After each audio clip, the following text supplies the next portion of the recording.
जब भी हम रात में आसमान की तरफ देखते हैं तो हमें असंख्य टिमटिमाते तारे दिखाई देते हैं। ये नजारा जितना खूबसूरत है उतना ही रहस्यमय भी।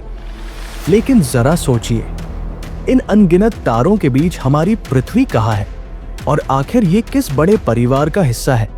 जी हाँ, वो परिवार है सौरमंडल। तो चलिए चलते हैं सीधा सौरमंडल की ओर।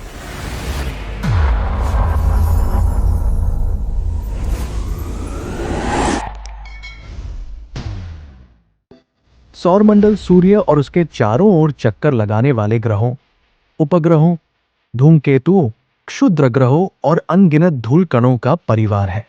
इस पूरे तंत्र का केंद्र है सूर्य, एक प्रचंड तारा जो अपने शक्तिशाली गुरुत्वाकर्षण बल से सबको बांधे रखता है। इसके चारों ओर 8 ग्रह चक्कर लगाते हैं: बुध, शुक्र, पृथ्वी, मंगल, बृहस्पति, शनि, अरुण और वरुण। कभी यम, प्लूटो भी ग्रह कहलाता था, लेकिन 2006 में अंतर्राष्ट्रीय खगोलीय संघ ने इसे बौना ग्रह घोषित कर दिया। सौरमंडल का आकार बेहद विशाल है। इसका व्यास लगभग 287 अरब किलोमीटर तक फैला हुआ है। ज्यादातर हिस्सा खाली अंतरिक्ष है, लेकिन जहां जहां खगोलीय पिंड मौजूद है वे हमें अद्भुत कहानियां सुनाते हैं। वैज्ञानिक मानते हैं कि सौरमंडल की उम्र लगभग 4.6 अरब साल है। ये एक विशाल गैस और धूल के बादल से बना था, जिसे सौर नीहारिका कहा जाता है। गुरुत्वाकर्षण के प्रभाव से ये नीहारिका संकुचित हुई, केंद्र में सूर्य का निर्माण हुआ और आसपास की धूल और गैस से ग्रह, उपग्रह और अन्य पिंड बने। आज भी वैज्ञानिक लगातार नई खोजें कर रहे हैं। कभी किसी धूमकेतु की तस्वीर सामने आती है, कभी मंगल पर पानी के संकेत मिलते हैं, तो कभी बृहस्पति के चंद्रमा पर जीवन की संभावना पर शोध होता है। और इसी दौरान ब्लैक होल और रहस्यमय डार्क मैटर से जुड़े सवाल हमें और भी हैरान करते हैं। यानी सौरमंडल सिर्फ विज्ञान का विषय नहीं है, बल्कि ये हमें बार बार याद दिलाता है कि इंसान कितना छोटा है और ब्रह्मांड कितना असीम और विशाल। अब बात करते हैं सौरमंडल के सबसे बड़े और सबसे शक्तिशाली पिंड की, सूर्य की। ये एक पी श्रेणी का मुख्य अनुक्रम तारा है। सूर्य के बिना जीवन की कल्पना भी असंभव है। इसकी रोशनी और गर्मी ही पृथ्वी को ऊर्जा देती है, जिससे ऋतुएं, जलवायु और जीवन का चक्र चलता है। सूर्य का व्यास लगभग 13,90,000 किलोमीटर है, यानी ये पृथ्वी से करीब 109 गुना बड़ा है। इसका द्रव्यमान पृथ्वी से 3,30,000 गुना अधिक है। इतना ही नहीं, सौरमंडल के कुल द्रव्यमान का लगभग 99.8% हिस्सा अकेले सूर्य के पास है। सूर्य मुख्य रूप से हाइड्रोजन लगभग 74% और हीलियम लगभग 24% से बना है। इसके भीतर नाभिकीय संलयन की प्रक्रिया लगातार चलती रहती है। इसमें हाइड्रोजन परमाणु हीलियम में बदलते हैं और अपार ऊर्जा निकलती है। यही ऊर्जा प्रकाश और ऊष्मा के रूप में पूरे सौरमंडल को जीवंत बनाए रखती है। सूर्य की सतह को प्रकाश मंडल कहा जाता है, जहां का तापमान लगभग 5,500 डिग्री सेल्सियस होता है। इसके ऊपर का बाहरी आवरण है कोरोना, जिसका तापमान कई लाख डिग्री सेल्सियस तक पहुंच सकता है। सूर्य की सतह पर अक्सर सूर्य कलंक दिखाई देते हैं। ये वास्तव में उसकी सतह के अपेक्षाकृत ठंडे क्षेत्र होते हैं। इसके अलावा कभी कभी सूर्य से सौर ज्वालाएं और कोरोनल मास इजेक्शन जैसी घटनाएं होती हैं, जो अंतरिक्ष में अपार ऊर्जा छोड़ती हैं। ये घटनाएं इतनी शक्तिशाली होती हैं कि कभी कभी पृथ्वी के चुंबकीय क्षेत्र और हमारे उपग्रह संचार को भी प्रभावित कर देती हैं। वैज्ञानिकों का अनुमान है कि सूर्य की शेष आयु लगभग 5 अरब वर्ष है। उसके बाद सूर्य धीरे धीरे लाल दानव, रेड जायंट तारे में बदल जाएगा और अंततः सिकुड़कर श्वेत बौना, व्हाइट ड्वार्फ बन जाएगा। यानी सूर्य केवल सौरमंडल का राजा ही नहीं, बल्कि हमारे अस्तित्व की असली धड़कन भी है। अब आगे बढ़ते हैं सूर्य के सबसे पास मौजूद ग्रहों की ओर। इन्हें स्थलीय ग्रह कहा जाता है, क्योंकि ये चट्टान और धातु से बने हैं। ये 4 ग्रह हैं, बुध, शुक्र, पृथ्वी और मंगल। इनका आकार अपेक्षाकृत छोटा है, इन पर ठोस सतह मौजूद है और इनका वातावरण एक दूसरे से बिल्कुल अलग है। तो आइए इनके रहस्यों को समझते हैं। सबसे पहले बात करते हैं बुध की। यह सौरमंडल का सबसे छोटा और सूर्य के सबसे नजदीक स्थित ग्रह है। इसका व्यास केवल 4879 किलोमीटर है। बुध सिर्फ 88 दिनों में सूर्य की परिक्रमा पूरी कर लेता है, लेकिन अपनी धुरी पर घूमने में लगभग 59 दिन लगाता है। यहाँ का तापमान बेहद चरम है। दिन के समय ये 430 डिग्री सेल्सियस तक पहुंच जाता है, जबकि रात में -180 डिग्री सेल्सियस तक गिर जाता है। इसका कारण है कि यहाँ लगभग कोई वातावरण मौजूद नहीं है। यही वजह है कि बुध पर जीवन की संभावना लगभग असंभव है। इसकी सतह पर विशाल गड्ढे और चट्टानी मैदान पाए जाते हैं, जो इसे चंद्रमा की तरह दिखाते हैं। अब आते हैं शुक्र ग्रह पर। इसे अक्सर पृथ्वी की जुड़वा बहन कहा जाता है, क्योंकि इसका आकार और संरचना हमारी पृथ्वी से मिलती जुलती है। लेकिन शुक्र का वातावरण बेहद खतरनाक है। इसका घना वायुमंडल मुख्य रूप से कार्बन डाइऑक्साइड से भरा हुआ है और यहाँ का वायुदाब पृथ्वी की तुलना में लगभग 90 गुना अधिक है। शुक्र की सतह पर तापमान लगभग 465 डिग्री सेल्सियस तक पहुंच जाता है, इतना ज्यादा कि सीसा तक पिघल सकता है। यही वजह है कि शुक्र सौरमंडल का सबसे गर्म ग्रह है। दिलचस्प बात यह है कि शुक्र अपनी धुरी पर उल्टी दिशा में घूमता है और यहाँ का एक दिन लगभग 243 पृथ्वी दिनों के बराबर होता है।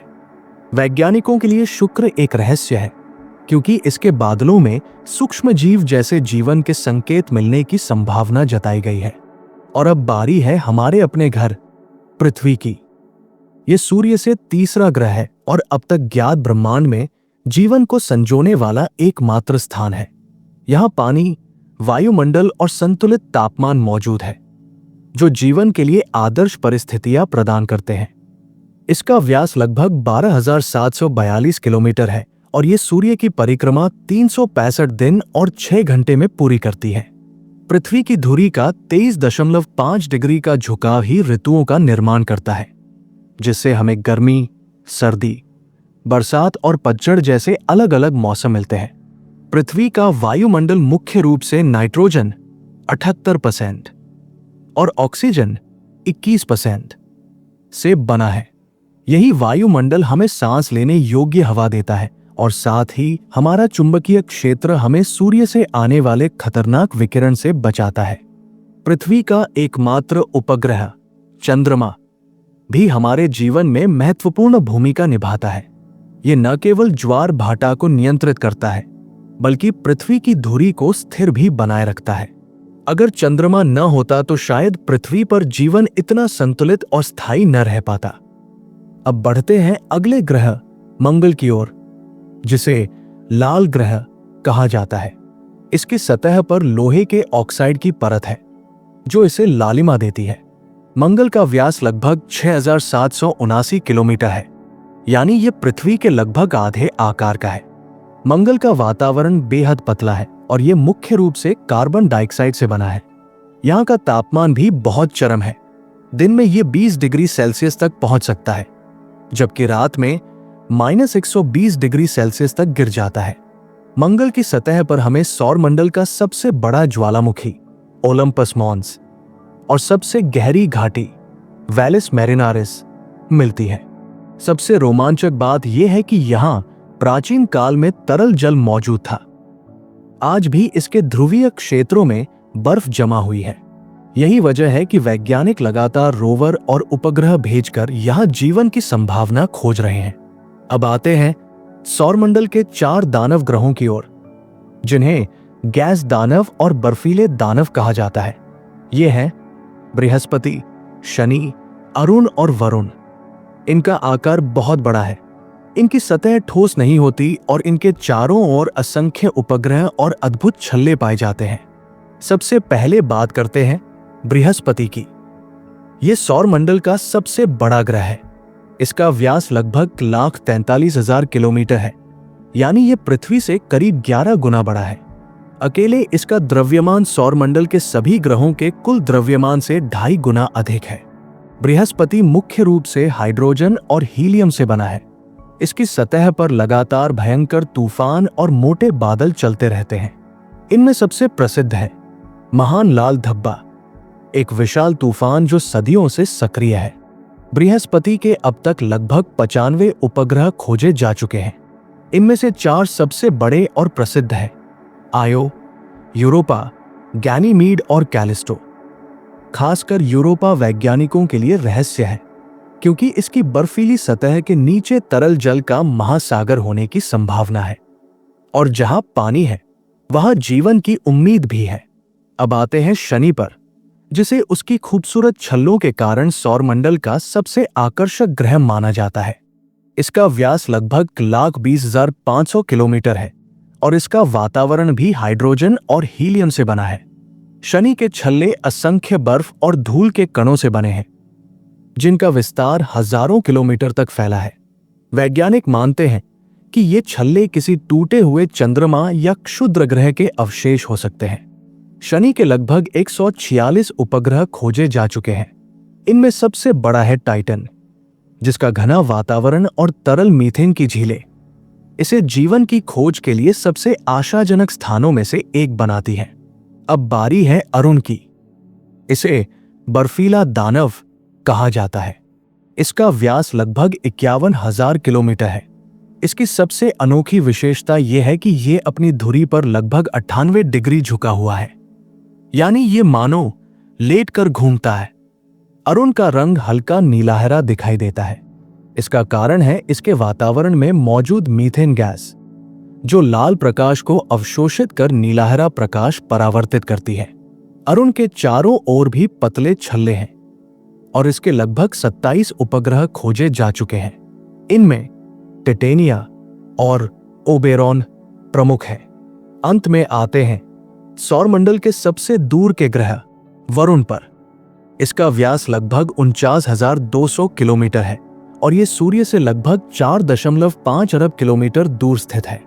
वरुण भी नीला दिखाई देता है क्योंकि इसके वातावरण में मीथेन गैस मौजूद है। यहां सौरमंडल की सबसे तेज हवाएं चलती है, जिनकी गति 2100 किलोमीटर प्रति घंटे तक पहुंच सकती है। वरुण का एक प्रमुख उपग्रह है ट्राइटन, जिसकी सतह से नाइट्रोजन गैस के फव्वारे यानी गीजर फूटते रहते हैं। वैज्ञानिक मानते हैं कि ट्राइटन मूल रूप से वरुण का उपग्रह नहीं था, बल्कि इसे बाद में उसके गुरुत्वाकर्षण ने अपनी ओर खींच लिया। लेकिन दोस्तों, सौरमंडल केवल सूर्य और 8 ग्रहों तक ही सीमित नहीं है। इसके अलावा इसमें अनगिनत छोटे छोटे खगोलीय पिंड भी हैं, जैसे बौने ग्रह, क्षुद्र ग्रह और धूमकेतु। ये हमें सौरमंडल की उत्पत्ति और विकास की असली कहानी सुनाते हैं। अब जरा नजर डालते हैं बौने ग्रहों पर। 2006 से पहले यम यानी प्लूटो को 9वां ग्रह माना जाता था, लेकिन अंतर्राष्ट्रीय खगोलीय संघ ने ग्रह की परिभाषा बदल दी। उनके अनुसार किसी पिंड को ग्रह कहलाने के लिए 3 शर्तें पूरी करनी होती हैं। 1, वो सूर्य की परिक्रमा करता हो। 2, उसका आकार इतना बड़ा हो कि वह अपने गुरुत्वाकर्षण से गोलाकार बन सके। 3, उसने अपने कक्ष के आसपास के क्षेत्र को साफ कर दिया हो। प्लूटो तीसरी शर्त पूरी नहीं करता, इसलिए इसे बौना ग्रह घोषित कर दिया गया। आज 5 प्रमुख बौने ग्रह माने जाते हैं: प्लूटो, सेरेस, हौमिया, माके और एरिस। ये छोटे भले ही हो, लेकिन अपने भीतर ब्रह्मांड की कई रहस्यमयी कहानियां समेटे हुए हैं। प्लूटो बर्फ और चट्टानों से ढकी सतह और इसका सबसे बड़ा उपग्रह है शैरन। एरिस प्लूटो से थोड़ा छोटा लेकिन द्रव्यमान में भारी। हौमिया अंडाकार आकार का, जिसके 2 उपग्रह हैं, माके ठंडी सतह और पतले वातावरण वाला। सेरेस मंगल और बृहस्पति के बीच स्थित क्षुद्र ग्रह घेरे का हिस्सा। बौने ग्रह हमें ये सिखाते हैं कि ग्रह बनने की प्रक्रिया अधूरी रह जाए तो उसका रूप कैसा होता है। अब आते हैं क्षुद्र ग्रहों पर। ये छोटे चट्टानी पिंड होते हैं और मुख्य रूप से मंगल और बृहस्पति के बीच के क्षुद्र ग्रह घेरे में पाए जाते हैं। इनका आकार कुछ मीटर से लेकर सैकड़ों किलोमीटर तक होता है। माना जाता है कि ये वे अवशेष हैं जो ग्रह बनने की प्रक्रिया में शामिल नहीं हो पाए। कुछ प्रसिद्ध क्षुद्र ग्रह हैं: वेस्टा, पैलस, हाइजिया और सीरीज। वैज्ञानिक मानते हैं कि करोड़ों साल पहले पृथ्वी पर जीवन की शुरुआत में पानी और कार्बनिक यौगिक शायद इन्हीं क्षुद्र ग्रहों के टकराने से आए होंगे। लेकिन ये खतरनाक भी हो सकते हैं। यदि कोई बड़ा क्षुद्र ग्रह पृथ्वी से टकराए तो भारी विनाश मच सकता है। धूमकेतु को अक्सर आकाश के यात्री कहा जाता है। ये बर्फ, धूल और गैस से बने होते हैं। जब धूमकेतु सूर्य के पास आते हैं तो उनकी बर्फ पिघलने लगती है और गैस व धूल की एक चमकदार पूंछ बन जाती है। यही कारण है कि धूमकेतु दूर से चमकते तारे जैसे दिखते हैं, जिनके पीछे लंबी पूंछ लहराती है। सबसे प्रसिद्ध है हैली का धूमकेतु, जो हर 76 साल बाद पृथ्वी से दिखाई देता है। अगली बार ये 2061 में नजर आएगा। धूमकेतु सौरमंडल के दूरस्थ क्षेत्रों कुइपर बेल्ट और ओट बादल से आते हैं। इनकी कक्षा लंबी और अंडाकार होती है। धूमकेतु और क्षुद्र ग्रह दोनों हमें याद दिलाते हैं कि सौरमंडल आज भी सक्रिय है और लगातार बदल रहा है। ग्रहों के अलावा सौरमंडल में असंख्य उपग्रह भी हैं। ये वे पिंड हैं जो किसी ग्रह या बौने ग्रह की परिक्रमा करते हैं। अब तक वैज्ञानिक सैकड़ों उपग्रह खोज चुके हैं। हर उपग्रह की अपनी अलग विशेषता है और कई तो इतने रहस्यमयी हैं कि उनमें जीवन की संभावना तक जताई जाती है। हमारा चंद्रमा सौरमंडल का 5वां सबसे बड़ा उपग्रह है। इसका व्यास लगभग 3474 किलोमीटर है और ये पृथ्वी की परिक्रमा 27.3 दिन में करता है। चंद्रमा पृथ्वी के लिए बेहद खास है। ये ज्वार भाटा को नियंत्रित करता है और पृथ्वी की धुरी को स्थिर बनाए रखता है। इसकी सतह पर गड्ढे, पहाड़ और मैदान है। यहाँ वातावरण और तरल जल नहीं है, लेकिन ध्रुवीय क्षेत्रों में बर्फ के प्रमाण मिले हैं। 1969 में अपोलो 11 मिशन के जरिए इंसान पहली बार चंद्रमा पर पहुंचा था। बृहस्पति के अब तक 95 उपग्रह खोजे जा चुके हैं। इनमें प्रमुख है आयो, सौरमंडल का सबसे सक्रिय ज्वालामुखीय उपग्रह। यूरोपा, इसकी बर्फीली सतह के नीचे तरल महासागर होने की संभावना है। ये जीवन की खोज के लिए सबसे अहम स्थान है। गैनीमीड, सौरमंडल का सबसे बड़ा उपग्रह जो बुध से भी बड़ा है। कैलिस्टो, असंख्य गड्ढों वाला प्राचीन उपग्रह। शनि के 146 उपग्रह ज्ञात है। इनमें से टाइटन दूसरा सबसे बड़ा उपग्रह, जिसका वातावरण घना है और सतह पर तरल मीथेन की झीलें हैं।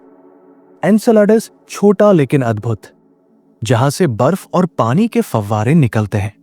यूरेनस के 27 उपग्रह हैं, जिनके नाम शेक्सपियर और अलेक्जेंडर पोप की रचनाओं के पात्रों पर रखे गए हैं। प्रमुख हैं टिटेनिया, ओबेरोन और मिरांडा। नेपच्यून का सबसे बड़ा उपग्रह है ट्राइटन, जो उल्टी दिशा में परिक्रमा करता है और जिसकी सतह से नाइट्रोजन गैस के गीजर निकलते हैं। कुछ बौने ग्रहों के भी उपग्रह हैं, जैसे प्लूटो का सबसे बड़ा उपग्रह शैरन, जो लगभग प्लूटो के आधे आकार का है।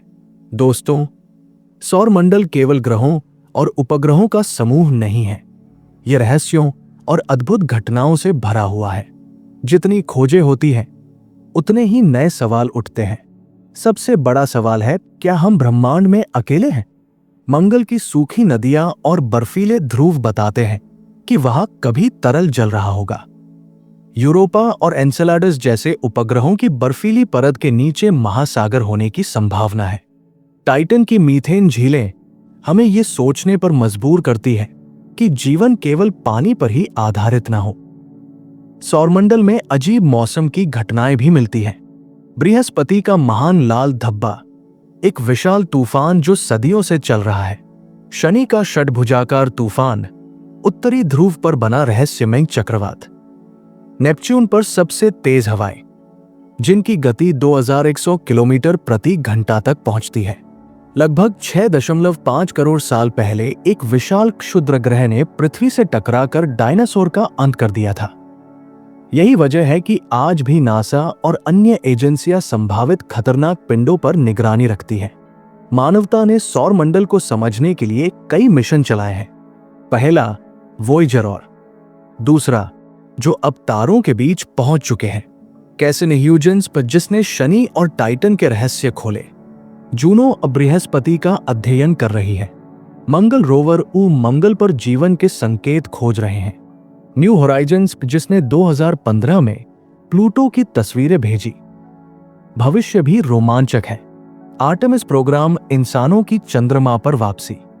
यूरोपा क्लीपर, यूरोपा के महासागर की खोज। ड्रैगन फ्लाइट, टाइटन पर भेजा जाने वाला ड्रोन। मानवयुक्त मंगल मिशन 2030 से 40 के दशक में संभव। आज निजी कंपनियां भी अंतरिक्ष पर्यटन और उपनिवेश बसाने की दिशा में काम कर रही हैं। इंसान धीरे धीरे सौरमंडल का नागरिक बनने की ओर बढ़ रहा है। सौरमंडल हमें सिखाता है कि पृथ्वी कितनी खास है। जल, वातावरण, उपयुक्त तापमान और चुंबकीय सुरक्षा जैसी परिस्थितियां केवल यहां मिली हैं। यही कारण है कि हमें इसे सुरक्षित रखना होगा। अंत में, सौरमंडल केवल विज्ञान ही नहीं बल्कि दर्शन का भी विषय है। यह हमें बार बार याद दिलाता है कि हम छोटे हैं, लेकिन हमारी जिज्ञासा अनंत है। शायद भविष्य में हमारे वंशज चंद्रमा या मंगल पर बसे, और तब वे खुद को सिर्फ पृथ्वीवासी नहीं बल्कि सौरमंडल के नागरिक कहें। अगर आपको यह वीडियो पसंद आया तो लाइक और शेयर करें, और हाँ, चैनल को सब्सक्राइब करना और घंटी दबाना मत भूलिएगा, ताकि हर नया वीडियो सबसे पहले आप तक पहुंचे।